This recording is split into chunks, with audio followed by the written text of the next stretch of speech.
Hi everyone, welcome to lesson 6 entitled the marketing plan. So let's proceed for the first topic, which is the vision and mission. When we say vision, it relates to seeing and looking. So vision statement are the about looking ahead. Okay, it is about the future of your business. So your vision statement outline your business goals and you are headed. So make sure if you will make your vision, it must be clear and future oriented. So dapat alam mo, I mean you will determine here if ano yung gusto mong ma-achieve after 10 years, after 20 years ng isang negosyo. Okay? While yung mission naman, the mission relates to doing. A mission statement are about your day-to-day operation. Okay? So ibig sabihin, it is today. Okay? You need to do this things so that you can achieve the vision that you identified for your business. So your mission statement outline the practical things that you will do to achieve your vision statement. Okay, so the mission statement will support the vision statement and for the day-to-day operation. Okay, so it is also need to be concise and it, clear so that because it will be the pathway, I mean the path for the success of a business. So when we say value proposition, it simply state why a customer should buy a certain product or service. Okay, so why customer or clients need to buy that product? How will you position your business? So the entrepreneur should bear in mind that the value proposition has to direct in addressing the problem of the customer and should have the quantifiable benefit and should differentiate itself from the competitor. Okay, so how will you position your product and services through through solving the problem that you identified in the market by producing product or services. Then you need also to make sure that your product is different from other competitors. So that is the value proposition. So here are the following are some tips for the entrepreneur on how to create an effective value proposition to the target customer. The first thing that you need to do is to prepare a situation analysis that details the problem of the customer. Okay, so sabi ko nga dati na you need first to identify the problem of the customer before you create your product. Okay, so after that, make your value proposition straight to the point, simply and specific. In short, there should be no complications. Your value proposition has to target your major objective. So make sure na you will make a plan wherein simple siya, direct to the point, and is specific so that there will no a big problem once you already know or you already identify the value proposition for your business.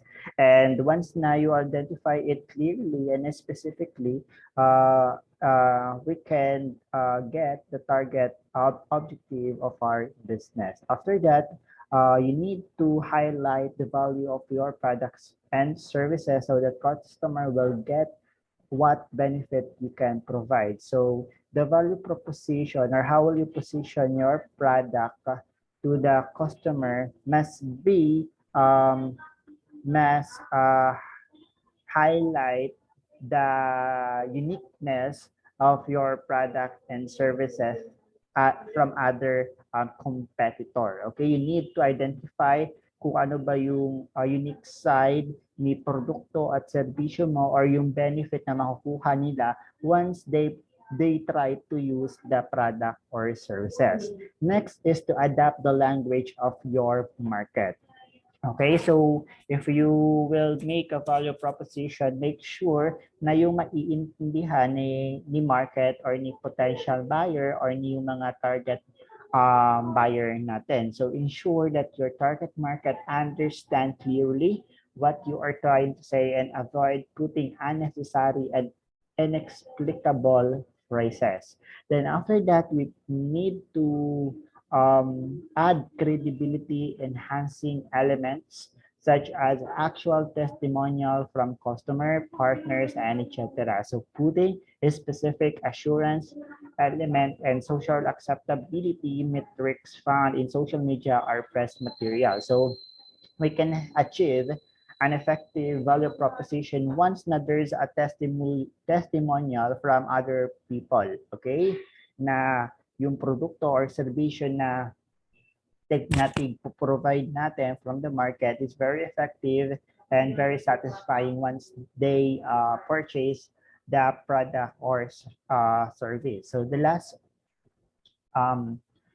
tips is to differentiate your value proposition with your competitor. So sabi nga natin, once you try to differentiate your business to other business, it will make your business more successful. Okay, you will identify the strength and weaknesses of your business and also your competitors. So once you identify the weaknesses of your business, make sure na you make an action so that masolusyonan yung weaknesses na na-identify mo, and if you identify the strength within your business, make sure din na mas paigihin or pagandahin pa yung strength na yun para makalamang ka sa competitor na meron sa lugar nyo. So let's proceed to the next topic, which is the unique selling proposition. So ano pong unique selling proposition? It refers to how you will sell the product or service to your customer. Okay, how will you sell? How will you give your finished product to the end user? So ano yung step by step na need na gawin para makuha ni end user yung produkto mo. So after you create your value proposition, you have to figure out how to advertise and promote certain unique feature of your product or service that you are trying to sell.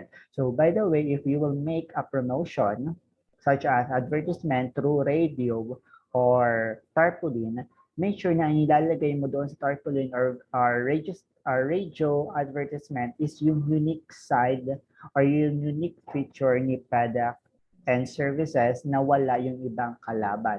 Okay? So tips for the entrepreneur on how to create an effective unique selling proposition to target market. The first one is identify the rank uniqueness of the product or service attribute. Okay? You need to rank kung ito ba yung your packaging, the taste of your product, the color or the brand, the name of the product, how you sell the product, and etc. Okay, you need to rank it. Then, kung ano yung pinaka number one na na-rank mo sa uniqueness of your product or services, then yun yung i-advertise mo. Okay, or i-promote mo. And the second tip is be very specific. You need to create an effective unique selling proposition na kung saan specific siya. Okay? Then, keep it short and simple. Bakit? Because some people is easily to forget the product once na sobrang haba and very difficult to understand and difficult to say the name of the product. Pero once na you make it short and simple, the people will be easily to understand it and easily to know it kasi simple lang at madaling matandaan. So let's proceed to market size. When we say market size, it is simply the size of arena where the entrepreneur's business will play. Okay? Ito yung size ng isang market ng isang negosyo. Okay, so it is the approximation of the number of buyers and sellers in particular market. Okay, so um, buyer ang nasa location na yan. Okay, that is your market size. So the first step is to estimate the potential market or the approximate number of customers that will buy the product or avail the service. So for example, your product is located here in Legazpi. Okay, to get your market size, you need to identify the population of the barangays near in the city of Legazpi City. Then you need to total it. After that, you need to eliminate the customer who are probably unlikely to buy a product or avail the service. So you need to segment your product or service ay yung mga potential ay yung mga buyer na or yung mga tao na hindi bibili ng produkto mo. For example, your product is only for age 18 years old to 25 years old. So if yung mga na-compute natin na na population na hindi naman 18 to 25, we need to eliminate it.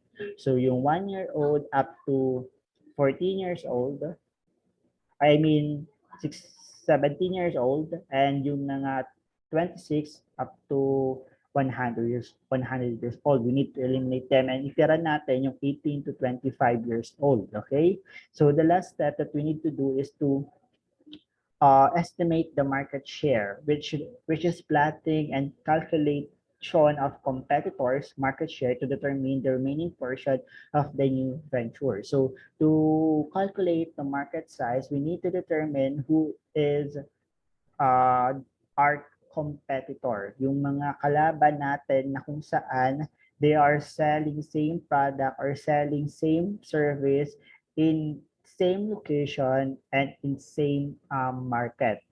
Okay, then for example, tinitinda natin is tinapay. Okay, so yung mga pwedeng kalaban natin dito sa Legazpi is the Jayco, the Legazpi Bakery, the JN, the Benz, and it's some etc. You need to know kung ilan every time ay every day ilan yung nakukuha nilang sell. Okay? Then compute mo, then ikaw din mag-assume ka kung ilan yung makukuha mong sell. Then after that, you can identify your market size. So now, let's proceed to market segmentation. So market are segmented by demographic, geographic, buying behaviors, and psychographic traits, such as lifestyle, interest, personality, segments, makes marketing efforts manageable and effective. So when we say marketing segmentation, this is dividing the big group of people into a smaller one. Okay, you need to identify or we need to make a smaller group of people then focus to that people. Okay, kasi sila talaga yung potential buyer natin or sila talaga yung possible na bibili ng produkto at serbisyo na meron tayo. So the market size, the company setting a target market must be sure it is large enough to ensure the profitability. Okay? So isa din the reason why we need to determine the market size of our business is to determine if may profit ba tayong makukuha. Okay, so if the market potential is too small to generate a profit, the company may be defining the target market too narrowly or it simply might not have a good enough product. Okay, syempre, if ang market size natin is hindi ganon kalaki, for example, we only have 2% out of 100% of population here in Legazpi City, then it is so hard for us na makakuha ng profit sa ganoong market size. So you need to make an action para mas lumaki yung market size mo, you need to have a good promotion, you need to identify kung sino talaga yung target market mo and focus to have a you need to focus to those people so that hindi masayang yung effort na ginagawa mo. So now we will determine the two kind of buyers. So we have the primary and secondary buyers. So the primary buyers is the most revenue will come from primary target market. Okay, when we say revenue, this is the profit that the business gain from the day, from for a day. So ito nanggagaling daw po yung revenue na yun or profit na yun sa primary target natin. Okay, so these customers share common characteristic and behavior and account for the highest volume of sales are mostly likely to buy. So um, um, they are the people or customer who is most likely to buy your product or services. Okay, so dito, those buyer have same uh, characteristic and behavior. So, kaya bumibili sila ng produkto at serbisyo mo. Next naman is the secondary buyers.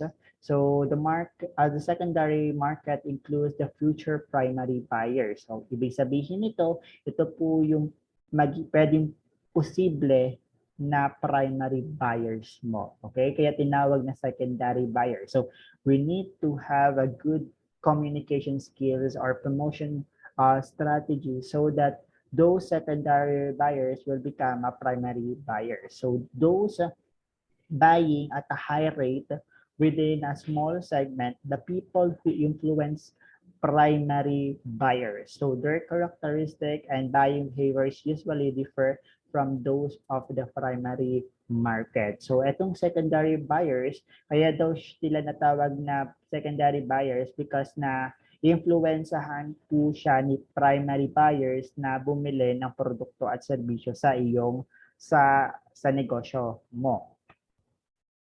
So let's proceed kay demographic segmentation. So dito, when we say demographic segmentation, it is also called as socioeconomic segmentation. So it is the process of grouping customers according to relevant socioeconomic variables of a business venture. These socioeconomic variables include the income range, the social class, the occupation, gender, age, religion, and ethnicity.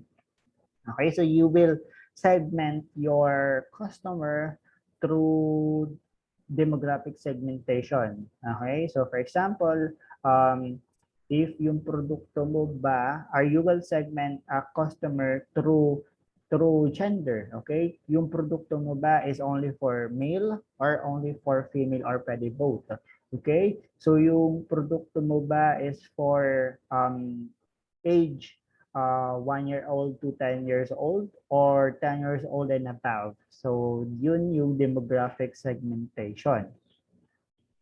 After that, the income range and social class of a customer are very important factors for the entrepreneur to consider because this represent the purchasing power of the market. Okay, so yan yung reason kung bakit we need to know first the income range and social class of the customer in an area before we put up or we put our venture to that location. Okay, maybe nag-put up ka ng location ng business doon pero hindi naman pala kayang bilhin ng mga tao doon yung produkto at serbisyo mo. Then for sure malulugi yung business na itinayo mo. So here are the socioeconomic of the Philippines. We have the class D, which is composed of 60%, wherein the families are earning an approximate of 191 per year.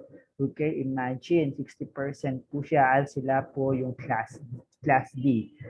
Pag tig-combine yung lahat ng sweldo nila for 12 months, meron lang na 191,000 per year. Yung Class E naman, which composed of 30%, ito naman yung mga families na nag-earn ng 62,000 per year. Okay, 62,000 per year, composed of 30% ng population here in the Philippines. Okay, medyo mababa sila yung tinatawag na poorest, yung mga poorest from the poor. Okay, so next naman is the Class C, which is composed of 9%.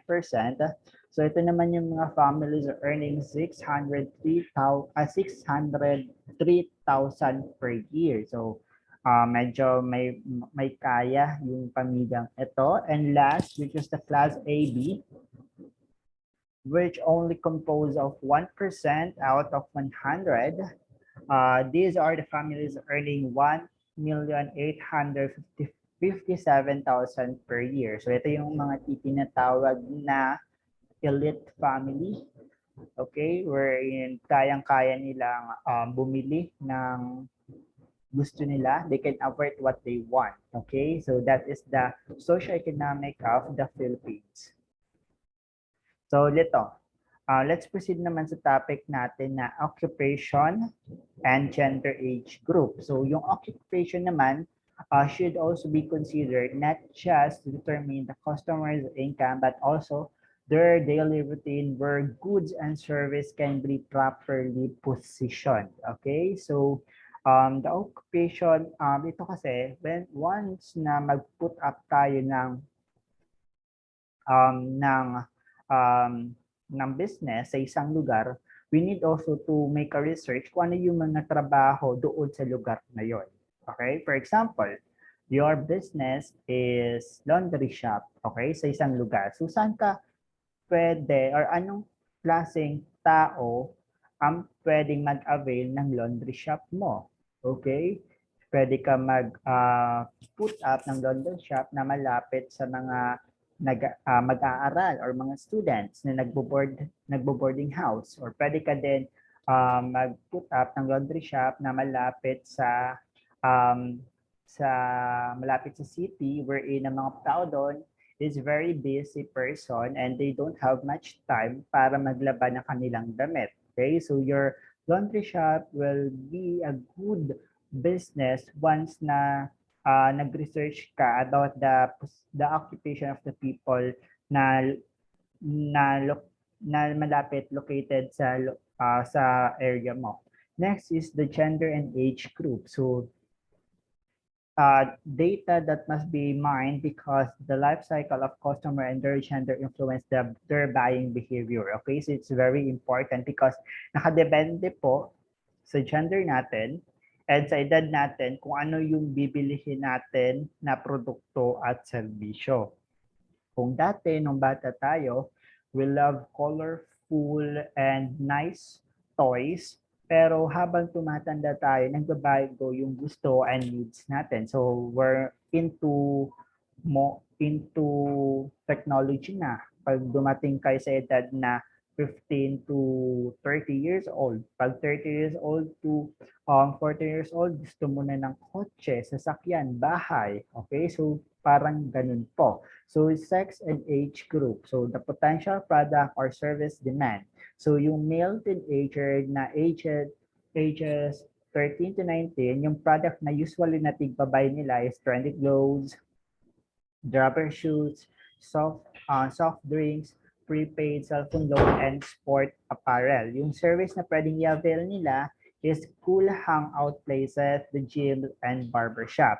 While yung mga single females naman na may edad na 20 to 30 years old, the possible product that they can avail is beauty products, bags, clothes, perfume, magazine, and shoes. And yung mga service that they want to provide at they want to get is the spa, the beauty clinics, gyms, and salons, coffee shop, movie house, and etc. So for the married couple with kids na age 30 to 50 years old, the product that they usually want to achieve or to get is food and grocery items, diapers, and milk products, and baby clothes. Then yung service na gusto din nilang makuha is theaters, babysitters, theme parks, and travel packages. So yung mga senior citizen naman natin na may edad na 60 onwards, the product that they usually buy is the fruits and vegetables, hair dye, and medicines. Yung product, I mean the service that also what they get is the travel packages and the health services. So, hanggang dito na muna yung topic natin. And for next week, we will have another recorded video discussion so that it will be easily to you to understand the module that I pass, I mean, that we give to you. Okay, so bye-bye.